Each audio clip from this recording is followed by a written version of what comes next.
Член Общественной палаты Российской Федерации от Республики Саха-Якутия Наталья Кашперская была на дежурстве в Центре общественного наблюдения Республики Саха-Якутия с 12 до 16 часов 15 марта.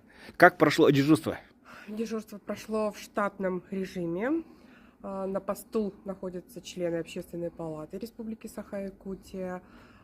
Приходят волонтеры, может сюда прийти любой житель республики и посмотреть по нашей системе Листопад, как проходит голосование в различных улусах республики. У нас есть возможность подключения к более чем 250 УИКов, где можно в режиме реального времени посмотреть, как работает вообще комиссия, насколько многолюдно на этих участках.